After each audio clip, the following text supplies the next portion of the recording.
الحمدللہ رب العالمین والصلاة والسلام علی نبینا محمد وعلی آلہ وصحبہ اجمعین، اما بعد۔ کیا جہیز ہدیہ ہے یا تحفہ ہے؟ دیکھیں، بعض لوگ جہیز کو ہدیہ سمجھتے ہیں۔ ظاہر میں تو یہ ہدیہ تحفہ لگ رہا ہوتا ہے، نظر آ رہا ہوتا ہے، لیکن اندر جا کر اگر آپ دیکھیں تو یہ دباؤ، پریشر، مجبور ہو کر بندہ کر رہا ہوتا ہے، رسمن کر رہا ہوتا ہے، قرض سود پہ پیسہ لے کر بعض کا لڑکی والے دے رہے ہوتے ہیں۔ یہ کون سا ہدیہ ہے، یہ کون سا تحفہ ہے؟ ٹھیک ہے نا، یہ ایک رواج ہے، سمجھ لیں ایک رسم ہے۔ اگر ہدیہ دینا بھی ہو تو اس موقع پر نہ دیں، شادی کے موقع پر بالکل نہ دیں، تاکہ یہ رسم جو ظلم ہے ختم ہو۔ پوری زندگی پڑی ہے ہدیہ دینے میں، شادی کے موقع پر نہ دیں۔ دوسرا، ہدیہ دینے کے لیے لوگ قرض نہیں لیتے۔ آپ دیکھیں گے کہیں کوئی بندہ قرض لے رہا ہے سود پہ، یا ویسے قرض لے رہا ہے، جی میں ہدیہ دینا ہے، تحفہ دینا ہے۔ تحفہ تو جو کوئی پاس ہو وہی دیتا ہے۔ یہ لوگ تو ہدیہ تحفہ جو اس کا آپ نام دے رہے ہیں جہیز کو، یہ تو لوگوں سے قرض لے کر بھی لوگ دے رہے ہوتے ہیں۔ اپنی زمین بیچ کر کوئی ہدیہ نہیں دیتا۔ لوگ اپنے گھر بیچ کے، زمینیں بیچ کے، اپنے پلاٹ فروخت کر کے دے رہے ہوتے ہیں جہیز۔ تو آپ اس کو ہدیہ کیسے کہہ سکتے ہیں؟ یہ کون سا ہدیہ تحفہ دینے کی قسم ہے؟ جی لوگ اپنے گھر ہی بیچ کے کرایوں پہ چلے جائیں۔ اکثر لوگوں نے گھر، میں خود دیکھا ہے، لوگوں نے گھر بیچ کے شادیاں کی ہیں، آپ کرایوں پہ ذلیل ہو رہے ہیں۔ تو یہ آپ اس کو گھر بیچ کے جہیز دیے ہیں، بڑی شادیاں کی ہیں، تو یہ آپ تحفہ اس کو نام نہیں دے سکتے، ہدیے کا نام نہیں دے سکتے آپ، ٹھیک ہے نا۔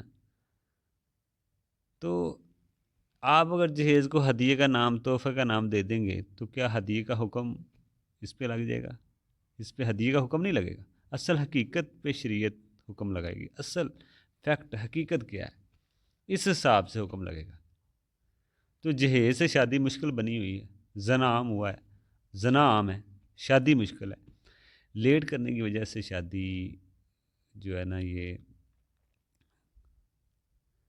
دیکھیں اکثر جو ہے نا، اکثر اگر ہم دیکھیں گے لیٹ کرنے کی وجہ سے شادی جو ہم لیٹ کرتے ہیں، کروڑوں روپے اس پہ لگ رہے ہوتے ہیں، ٹھیک ہے نا۔ تو یہ شادی لیٹ کرنے کی وجہ بنتی ہے۔ جس طرح ہم دیکھتے ہیں کہ وراثت میں عورت خوشی سے اپنا حصہ معاف نہیں کرتی، مجبوری میں کرتی ہے، ٹھیک ہے نا، دباؤ میں، پریشر میں ہوتی ہے۔ اسی طرح اس مسئلے میں باپ بھی مجبور ہوتا ہے بعض اوقات بچیوں کو جہیز دینے میں۔ آپ خوشی کا نام نہیں دے سکتے، ٹھیک ہے نا، کیونکہ باپ یہاں پہ مجبور ہے۔ جس طرح وہاں پہ بیٹی مجبور ہے، بہن مجبور ہے، اپنے بھائی کو دے رہی ہے، تو آپ خوشی کا نام نہیں دے سکتے۔ وہ تو مجبور ہے، رسماً دباؤ میں، جہالت میں دے رہی ہے، اپنے بھائیوں کا حصہ معاف کر رہی ہے۔ خوشی سے تو کم ہی کرتی ہیں۔ خوشی سے اگر کوئی دے دل سے معافی تو وہ بات بھی ہو سکتی ہے، لیکن یہ بہت کم ہوتا ہے، شاذ و نادر، ہزاروں میں کوئی ایک کیس ہوگا۔ ہم تو عام جو مسئلہ اس پہ بات کر رہے ہیں۔ تو دباؤ، پریشر میں کوئی بھی چیز دیتا ہے تو وہ اس کو آپ خوشی کا نام نہیں دے سکتے۔ ظاہر تو یہ نظر آ رہا ہوتا ہے، لیکن حکم اصل حقیقت پر لگے گا شریعت کا۔ دوسرا، اگر جہیز کو ہدیہ آپ بول رہے ہیں، تو اگر ہدیہ مان بھی لیا جائے تو ہدیہ تو دونوں طرف سے ہوتا ہے نا۔ ہمیشہ لڑکی والے ہی کیوں ہدیہ دیتے ہیں؟ یہ بھی تو بات سوچیں نا، کبھی لڑکے والے بھی تو دیں۔ شرم کی بات ہے کہ شرم کی بات یہ ہے کہ باپ لڑکی بھی دیتا ہے، جہیز بھی دے رہا تھا۔ یہ تو شرم کرنی چاہیے، یہ ظلم کو ختم کریں۔ لوگوں نے مال اکٹھے کرنے کا ایک ذریعہ بنا لیا ہے، شادی کو کاروبار بنا لیا ہے شادی کو۔ تو دیکھیں، شادی سنت کے مطابق کریں، یہ کوئی مال بٹورنے کی چیز نہیں ہے، ٹھیک ہے نا، مال اکٹھا کرنے کی چیز نہیں ہے۔ اس سے جہیز سے مرد کی جو قوام ہے مرد، اس کی وہ صلاحیت ختم ہو جاتی ہے۔ قوام جس کو کہا، کمانے والا، وہ اس کی صلاحیت رہتی نہیں ہے، وہ ختم ہو جاتی ہے، اس کا اثر ختم ہو جاتا ہے۔ پھر اس گھر میں عورت کا حکم چلتا ہے، مرد کمزور ہوتا ہے۔ آپ دیکھیں، جب عورت یہ چیزیں لے کر آئے گی، گاڑی لے کر آ رہی ہے، برتن، کپڑے، فرنیچر، جہاں پہ مرد سو رہا ہے، جو ورت رہا ہے، جو برتن ہے، جو گاڑی ہے، یہاں تک گھر، پلاٹ، یہ چیزیں بھی ہوتی ہیں بعض کا بیوی کی۔ چلیے یہ تو بیوی کو دیا جا سکتا ہے، کوئی مسئلہ نہیں ہے، لیکن جب ہر چیز بیوی کی ہے تو وہ شوہر کا کیا اثر رہے گا بیوی پہ؟ اگر کوئی بیوی میں وہ بے حیائی دیکھے گا، کیسے منع کرے گا؟ ہر چیز تو عورت کی وہ استعمال کر رہا ہے، مرد کو اللہ نے کمام بنایا، اس نے حکومت کرنی ہے عورت پہ، تو حکومت تو تب ہی ہوگی نا جب اس کے پاس کچھ ہوگا۔ سب کچھ بیوی کا ہی ہے تو حکومت کیسے کرے گا؟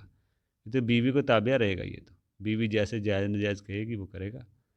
اس لیے مرد کو کمام بنایا، یہ اس کی بات عورت پہ چلے، تو یہ باتیں ہوتی ہیں۔ اسی طرح جہیز کے جو نقصانات ہے، خودکشی کے واقعات آپ سن رہے ہیں، بڑھ رہے ہیں، والدین بھی خودکشی کر رہے ہیں، اسقاط حمل ہو رہا ہے، ٹھیک ہے نا، شادی اس میں تخیر ہو رہی ہے، وراثت نہیں مل رہی، یہ اس کے نقصانات ہیں۔